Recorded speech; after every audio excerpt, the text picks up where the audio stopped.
Imagina por un momento que estás ahí, no en una pintura renacentista con colores suaves y rostros serenos, no en una escena de película con música de fondo y actores bien peinados. Estás ahí de verdad, en una noche calurosa de primavera en Jerusalén, en el año 33 de nuestra era, rodeado de hombres que huelen a sudor, a polvo del camino, a pescado seco y a aceite de oliva rancio. El aire es denso, cargado de humo de las lámparas de aceite y del aroma penetrante de las hierbas amargas sobre la mesa. No hay sillas. Estás reclinado sobre un cojín duro en el suelo, con el brazo izquierdo apoyado en una mesa baja que apenas te llega al pecho. Tu espalda duele después de días caminando bajo el sol implacable de Judea. Tus sandalias están gastadas, tus pies agrietados y sucios, y nadie en esa habitación tiene el aspecto limpio y glorioso que imaginas cuando piensas en los apóstoles. Si pudieras viajar en el tiempo y sentarte en esa mesa, lo que encontrarías no sería una cena tranquila, ni una reunión espiritual apacible.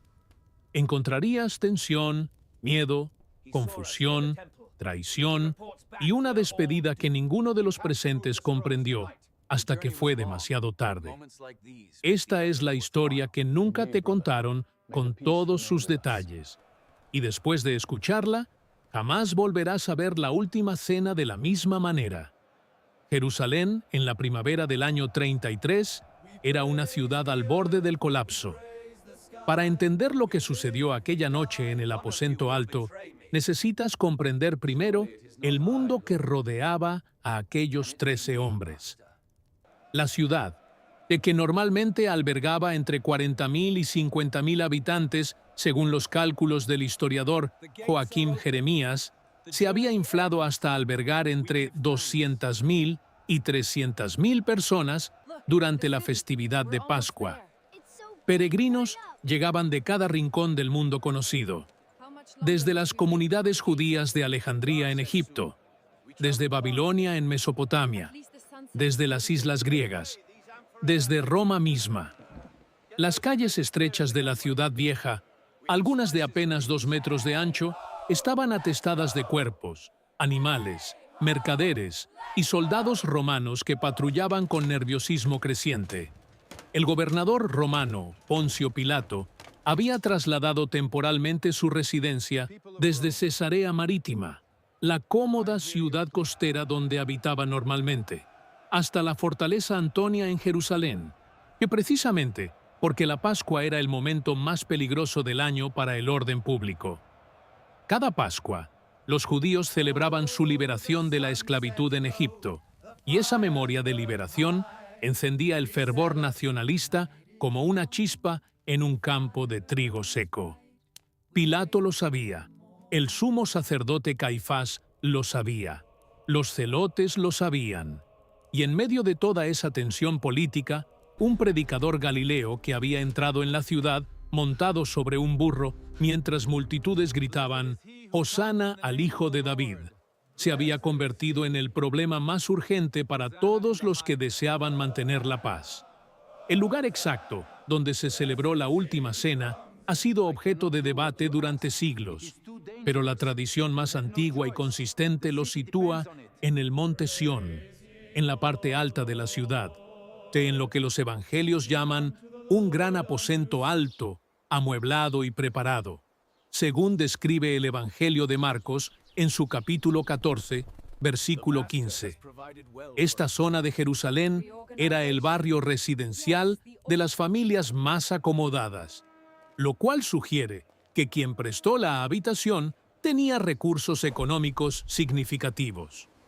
Algunos estudiosos, como el arqueólogo Bar Gil Pixner, han propuesto que la casa podría haber pertenecido a la madre de Juan Marcos, el mismo Marcos que luego escribiría el Evangelio, basándose en que el libro de los Hechos de los Apóstoles, en su capítulo 12, versículo 12, menciona que la comunidad cristiana primitiva se reunía en casa de María, madre de Marcos. Lo que sí sabemos con certeza es que la habitación estaba en un segundo piso, era lo suficientemente grande para acomodar a 13 hombres reclinados alrededor de una mesa en forma de U, llamada triclinium, y estaba equipada con los elementos necesarios para celebrar el Seder de Pascua. El cordero asado, las hierbas amargas conocidas como maror, el pan sin levadura llamado matzá, la mezcla dulce de frutas y nueces llamada jaroset, y las 4 copas rituales de vino mezclado con agua que marcaban cada fase de la cena. Cuando Jesús y sus discípulos subieron por las escaleras de piedra hacia aquel aposento, el sol ya se estaba poniendo detrás de las colinas al oeste de la ciudad. En el calendario judío, el día comenzaba al atardecer, lo que significaba que en ese preciso momento estaba comenzando el 15 de Nisán, el día más sagrado del calendario litúrgico judío. Desde el templo, situado a pocos cientos de metros de distancia, todavía llegaba el eco de los últimos sacrificios del día. Miles de corderos habían sido degollados esa tarde en el recinto del templo, y la sangre corría literalmente por canales diseñados para drenar hacia el Valle del Cedrón. El historiador judío Flavio Josefo, en su obra La Guerra de los Judíos, libro 6, capítulo 9, registra que en una Pascua se sacrificaron 256.500 corderos, una cifra que, aunque probablemente exagerada, da una idea de la escala monumental de la celebración. El olor a sangre y carne quemada impregnaba toda la ciudad. El humo de los altares se mezclaba con el humo de las cocinas domésticas, donde cada familia preparaba su propio cordero. Si estuvieras caminando por las calles de Jerusalén aquella tarde, el olor sería lo primero que te golpearía. Un olor denso, metálico, mezclado con especias y leña ardiendo. Tan diferente a cualquier cosa que hayas experimentado en tu vida moderna, que probablemente te provocaría náuseas. Ahora imagina que entras en esa habitación. La luz es tenue, proporcionada por varias lámparas de aceite de oliva colocadas en nichos en las paredes y sobre la mesa. Las llamas tiemblan con cada corriente de aire, haciendo que las sombras de los hombres se muevan constantemente por las paredes de piedra encalada. No hay ventanas de cristal, solo aberturas cubiertas con cortinas de tela gruesa que dejan entrar el aire fresco de la noche, pero también el ruido constante de la ciudad. Voces lejanas cantando los salmos del Jalel, el balido de los últimos corderos, el sonido metálico de las armaduras de los soldados romanos que patrullan las calles. Los discípulos están reclinados en el orden que la costumbre dictaba. El anfitrión o la persona de mayor honor se reclinaba en el centro de la mesa, con el invitado más importante a su derecha y el segundo en importancia a su izquierda. El Evangelio de Juan, en su capítulo 13, versículo 23, nos dice que el discípulo amado estaba reclinado junto al pecho de Jesús, lo que indica que estaba a su derecha, en una posición donde al reclinarse su cabeza quedaba naturalmente cerca del pecho de quien estaba a su lado. Judas Iscariote, según varios estudiosos como Kenneth Bailey en su obra sobre la cultura de Oriente Medio, probablemente estaba a la izquierda de Jesús, en la posición de segundo honor, de lo cual explicaría cómo Jesús pudo pasarle el bocado mojado directamente y hablarle sin que los demás escucharan con claridad. Lo que sucedió a continuación rompió todas las convenciones sociales de la época, de una manera que es imposible exagerar. El Evangelio de Juan, en su capítulo 13, versículos 4 y 5, describe cómo Jesús se levantó de la mesa, se quitó el manto exterior, tomó una toalla, se la ciñó a la cintura, echó agua en un recipiente y comenzó a lavar los pies de sus discípulos.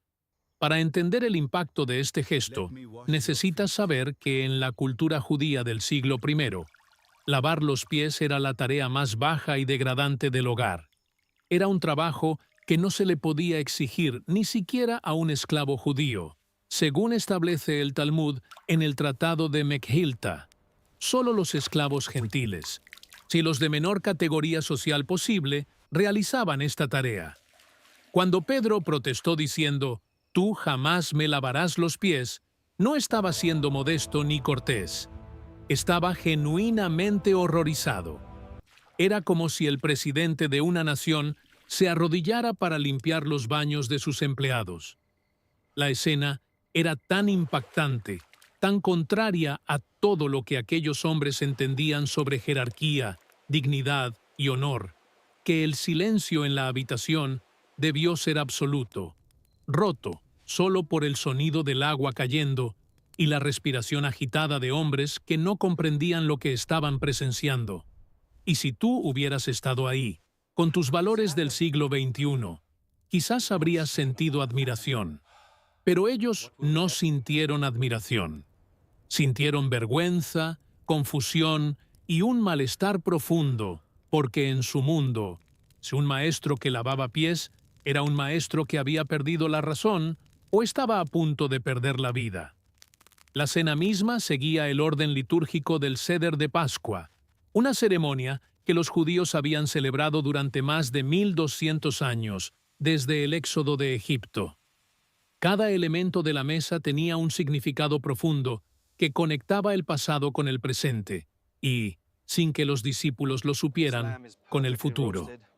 El cordero asado representaba el cordero cuya sangre había sido untada en los marcos de las puertas en Egipto para que el ángel de la muerte pasara de largo, como relata el libro del Éxodo en su capítulo 12.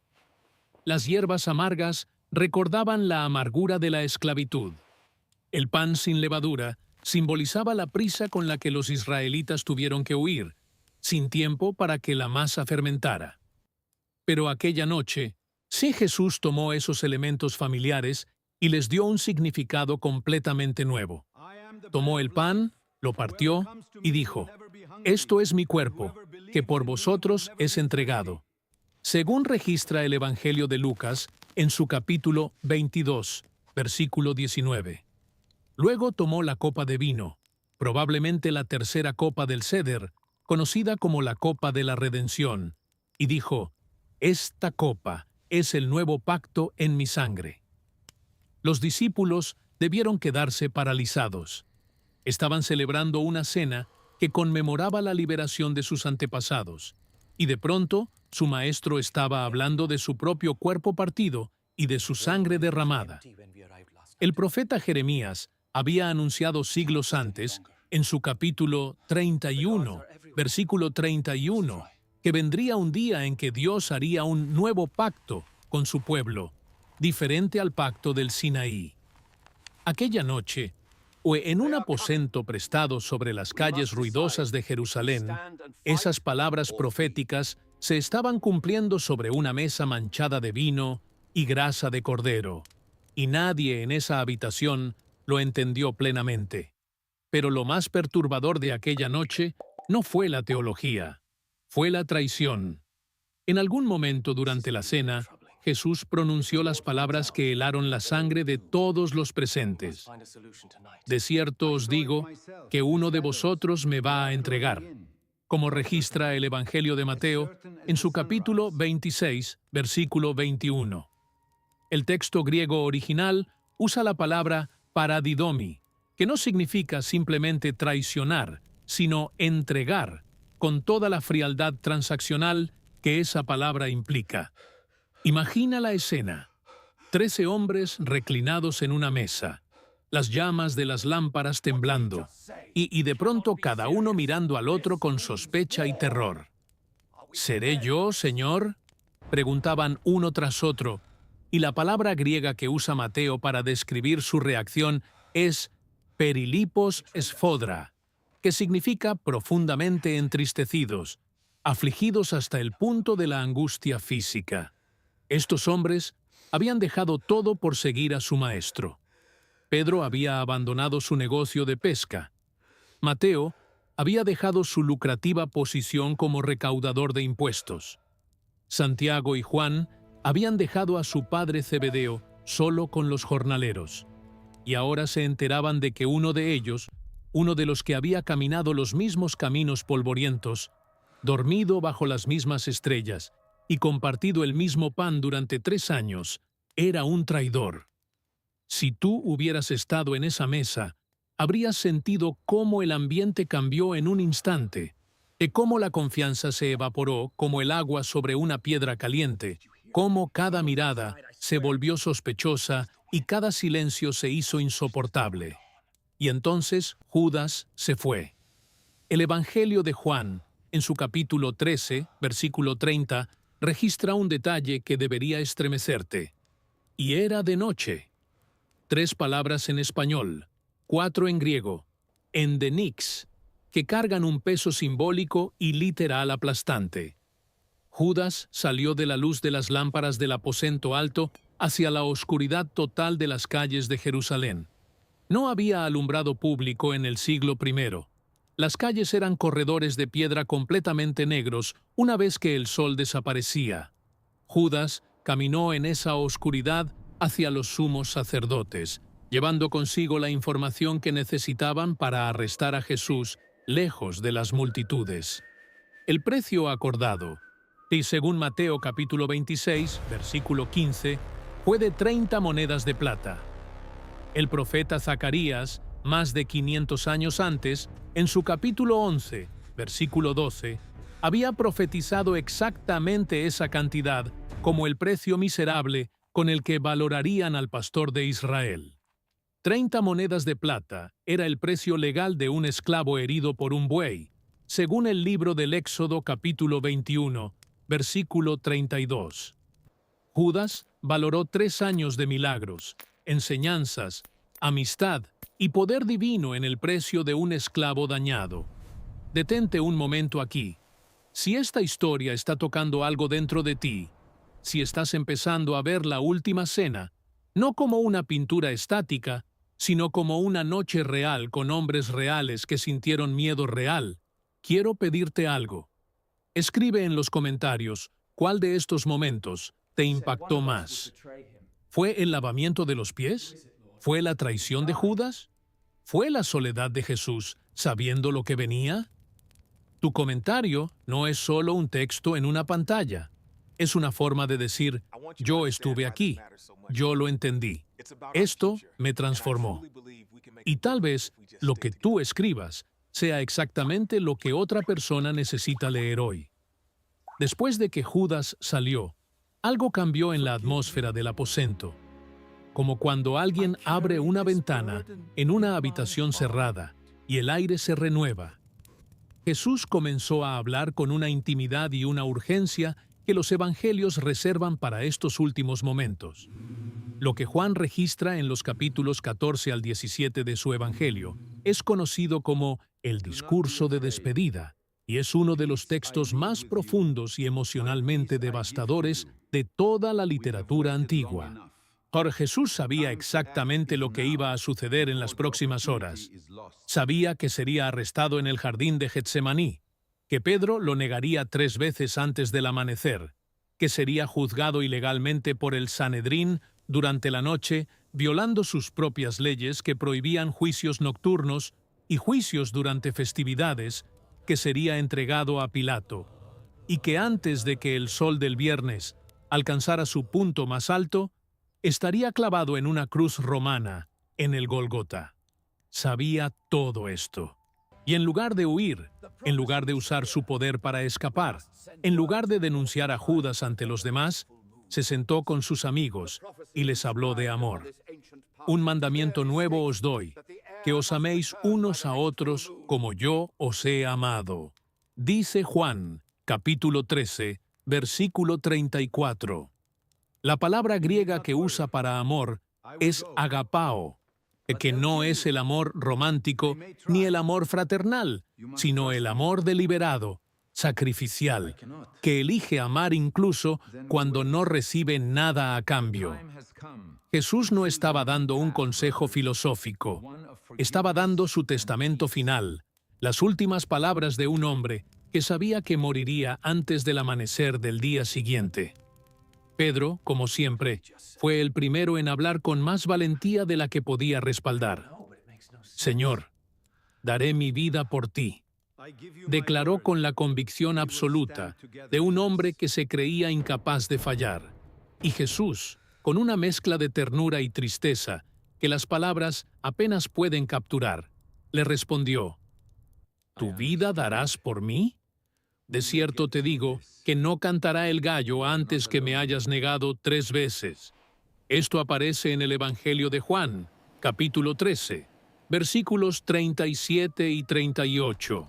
Y el gallo en Jerusalén cantaba típicamente entre las 3 y las 5 de la madrugada, durante el periodo que los romanos llamaban Gallicinium, el canto del gallo, que era la tercera vigilia de la noche. Esto significa que Jesús le estaba diciendo a Pedro que en cuestión de horas, no de días ni de semanas, el hombre que acababa de jurar morir por él lo negaría no una vez, sino 3. Y Pedro no le creyó. Ninguno de los discípulos le creyó. Marcos capítulo 14, versículo 31, nos dice que todos dijeron lo mismo: jamás te negaré. Todos, sin excepción. Y todos, sin excepción, huyeron cuando llegó el momento de la verdad. Si en este momento sientes que esta historia está hablando directamente a tu vida, si reconoces en Pedro tu propia tendencia a prometer más de lo que puedes cumplir, o si ves en los discípulos tu propio miedo disfrazado de valentía, quiero que sepas que este canal existe precisamente para ti. Cada semana, abrimos juntos las páginas de la historia más transformadora jamás contada y la miramos con ojos nuevos, con profundidad, con honestidad, sin edulcorar las partes difíciles ni simplificar las preguntas incómodas. Si estas palabras están llegando a un lugar de tu corazón que necesitaba ser tocado, te invito a suscribirte a este canal, no como un favor para mí, sino como un regalo para ti mismo. Porque en los días en que la fe se siente débil, en las noches en que las preguntas son más fuertes que las respuestas, en los momentos en que necesitas que alguien te recuerde que no estás solo en este camino, aquí tendrás siempre una voz que te espera con una palabra que alimenta el alma. Suscríbete y permite que cada nuevo video sea un encuentro con la profundidad que tu espíritu necesita. Después del discurso en el aposento alto, Jesús y los discípulos cantaron un himno. Mateo, capítulo 26, versículo 30, registra este detalle aparentemente menor, que sin embargo es extraordinario cuando lo piensas. Cantaron el Jalel, los salmos 115 al 118, que era la parte final de la liturgia pascual. El Salmo 118 contiene las palabras: la piedra que los constructores desecharon ha venido a ser la piedra angular, un versículo que el propio Jesús se había aplicado a sí mismo días antes, según registra Mateo capítulo 21, versículo 42. Imagina a Jesús cantando esas palabras, sabiendo que Él era esa piedra desechada, de que en pocas horas los constructores del sistema religioso lo descartarían formalmente. Imagina su voz mezclándose con las voces desafinadas de pescadores galileos en una habitación pequeña llena de humo de lámparas.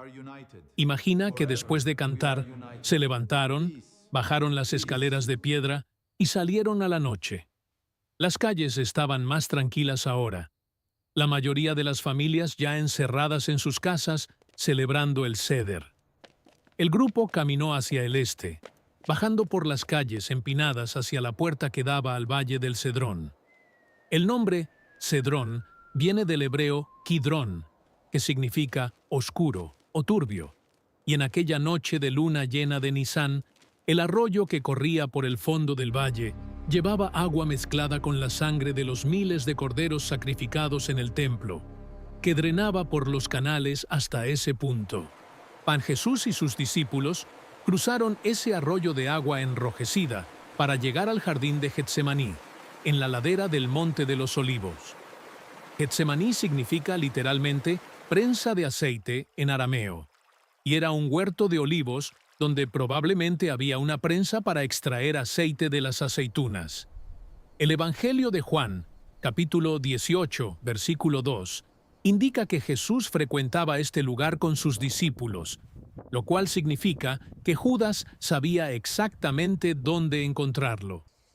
El jardín todavía existe hoy en día al pie del Monte de los Olivos, y algunos de los olivos que crecen allí han sido datados por la Universidad de Florencia, con una antigüedad de más de 900 años, lo que significa que aunque no son los mismos árboles del siglo I, sus raíces pueden provenir de los tocones de los olivos originales, ya que los olivos tienen la capacidad de regenerarse desde las raíces incluso después de ser cortados. Lo que sucedió en ese jardín aquella noche es quizás el momento más humanamente desgarrador de toda la narrativa evangélica. Lucas, que era médico, registra en su capítulo 22, versículo 44, que el sudor de Jesús se volvió como grandes gotas de sangre que caían hasta la tierra. Esta condición, conocida en medicina como hematohidrosis, es un fenómeno real, aunque extremadamente raro, documentado en la literatura médica, que ocurre cuando el estrés emocional es tan severo que los capilares sanguíneos que irrigan las glándulas sudoríparas se rompen, mezclando sangre con el sudor. Jesús no estaba simplemente nervioso, estaba experimentando un nivel de angustia que literalmente rompía los vasos de su cuerpo. Y mientras Jesús atravesaba la noche más oscura del alma humana, sus 3 discípulos más cercanos, Pedro, Santiago y Juan, los mismos que habían presenciado la transfiguración en el monte, los mismos que habían visto su gloria resplandeciente, se quedaron dormidos. 3 veces Jesús volvió a donde estaban y 3 veces los encontró durmiendo. ¿No habéis podido velar conmigo 1 hora?, les preguntó, según Mateo capítulo 26, versículo 40. Hay una soledad en esa pregunta que trasciende los siglos. No era un reproche, era el lamento de alguien que enfrentaba el horror absoluto y descubrió que estaba completamente solo. Sus amigos más íntimos no pudieron acompañarlo en su hora más oscura. Y esa es quizás la lección más difícil de aquella noche, que hay momentos en la vida en que la soledad es inevitable, y en que ni las personas que más te aman pueden cargarse tu peso, en que el camino que tienes delante solo puede ser recorrido por ti. Si alguna vez te has sentido profundamente solo en medio de tu dolor, si has mirado a tu alrededor buscando a alguien que entienda y has encontrado silencio, entonces conoces una fracción microscópica de lo que Jesús experimentó en Getsemaní. Entonces llegaron las antorchas. El Evangelio de Juan, capítulo 18, versículos 3 al 5, describe cómo Judas llegó con un destacamento de soldados romanos y guardias del templo. La palabra griega que usa Juan es speira, que técnicamente designa una cohorte romana de entre 400 y 600 soldados, aunque probablemente se refiere a un destacamento menor. Aún así, vinieron armados con espadas y palos, con antorchas y linternas, a arrestar a un hombre que no tenía ejército, no tenía armas y estaba solo en un jardín de olivos en la oscuridad. La desproporción de la fuerza militar revela el miedo que las autoridades tenían de una posible resistencia popular. Judas se acercó a Jesús y lo besó. El beso era la forma tradicional en que un discípulo saludaba a su maestro en la cultura judía del siglo I. Judas usó el gesto más íntimo de respeto y afecto como la señal para la traición. Pedro, fiel a su naturaleza impulsiva, sacó una espada y cortó la oreja de Malco, siervo del sumo sacerdote, un detalle que solo Juan registra con el nombre del herido en su capítulo 18, versículo 10.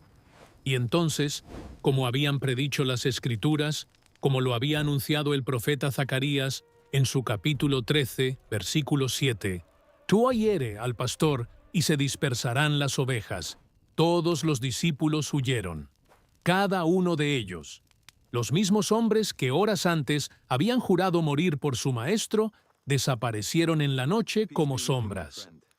Marcos registra un detalle enigmático en su capítulo 14, versículos 51 y 52, que no aparece en ningún otro evangelio. Un joven que seguía a Jesús envuelto solo en una sábana de lino, y cuando los soldados intentaron agarrarlo, dejó la sábana y huyó desnudo en la noche. Muchos eruditos bíblicos creen que este joven era el propio Marcos, quien incluyó este detalle autobiográfico como una firma personal en su evangelio. Si es así, es un testimonio del pánico absoluto que reinó en aquel jardín. Un muchacho que probablemente se había despertado con el ruido y había salido corriendo con lo primero que encontró, es solo para terminar huyendo completamente desnudo por las calles oscuras de Jerusalén en una noche de Pascua. Esa imagen, lejos de ser solemne o espiritual, es profundamente humana, caótica y aterradora. Esa es la realidad de lo que sucedió. No fue elegante, no fue sereno, fue una pesadilla de traición, violencia, cobardía y terror en la oscuridad. Lo que siguió entre la medianoche y el amanecer fue una cadena de procedimientos ilegales que violaban prácticamente todas las normas del derecho judío. El Sanedrín, el Tribunal Supremo de 71 miembros presidido por el sumo sacerdote Caifás, se reunió de noche, lo cual estaba prohibido según la Mishnah en el Tratado de Sanedrín. Celebraron un juicio durante una festividad, lo cual también estaba prohibido. Buscaron testigos falsos, cuyas declaraciones ni siquiera coincidían entre sí. Sé cómo señala Marcos en su capítulo 14, versículo 59. Y cuando finalmente Caifás preguntó directamente, ¿eres tú el Cristo, el Hijo del Bendito? Y Jesús respondió, yo soy, y veréis al Hijo del Hombre sentado a la diestra del poder y viniendo en las nubes del cielo. Según Marcos capítulo 14, versículos 61 y 62, el sumo sacerdote se rasgó las vestiduras, un gesto que irónicamente le estaba prohibido por la ley de Levítico, capítulo 21, versículo 10. Cada paso del proceso fue una violación de las leyes que estos mismos hombres se enorgullecían de custodiar. La justicia fue sacrificada en el altar de la conveniencia política, y eso es algo que debería resonar profundamente en cualquier persona que haya visto cómo los sistemas diseñados para proteger pueden convertirse en instrumentos de opresión cuando quienes los controlan tienen miedo de perder su poder. Y mientras todo esto sucedía en la casa de Caifás, Pedro estaba afuera, en el patio, calentándose junto a un fuego de carbón. Una sirvienta lo reconoció y le dijo, «Tú también estabas con el Galileo». Pedro negó. Otra persona lo señaló. Pedro negó de nuevo, esta vez con juramento. Un tercero insistió, y Pedro comenzó a maldecir y a jurar. «No conozco a ese hombre». Registra Mateo, capítulo 26, versículo 74. Y entonces el gallo cantó. Lucas, con una precisión que desgarra el alma, añade en su capítulo 22, versículo 61, que en ese preciso momento, el Señor, vuelto, se miró a Pedro. A través del patio, entre el humo del fuego y las sombras de la noche, los ojos de Jesús encontraron los ojos de Pedro. No fue una mirada de condena, no fue una mirada de reproche, fue una mirada que decía, «Lo sé, y te amo igual». Pedro salió al exterior y lloró amargamente. La palabra griega que usa Lucas para describir ese llanto es eklausen pikros, que implica un llanto convulsivo, violento, un quiebre total del cuerpo y del alma. El hombre que había prometido morir antes que negar estaba desmoronándose en una calle oscura de Jerusalén, mientras su maestro era golpeado y escupido a pocos metros de distancia. No sobrevivirías a esa noche, no con tu fe intacta, no con tu imagen de ti mismo sin rasguños, no con tus promesas todavía firmes. Esa noche destruyó a hombres que habían caminado sobre el agua, y que habían visto resucitar muertos, que habían alimentado a miles con unos pocos panes y peces. Si ellos no pudieron resistir, ¿qué te hace pensar que tú podrías? Pero esa es exactamente la buena noticia. El Evangelio no es la historia de hombres fuertes que fueron fieles. Es la historia de hombres débiles que fueron amados a pesar de su debilidad. Pedro, que negó 3 veces, fue restaurado 3 veces junto a otro fuego de carbón a la orilla del mar de Galilea.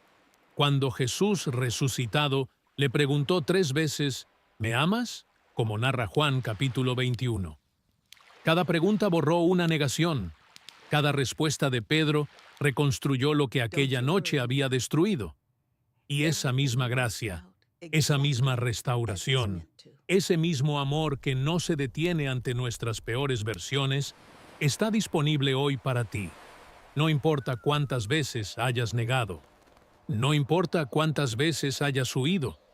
No importa cuántas veces te hayas quedado dormido cuando deberías haber estado velando.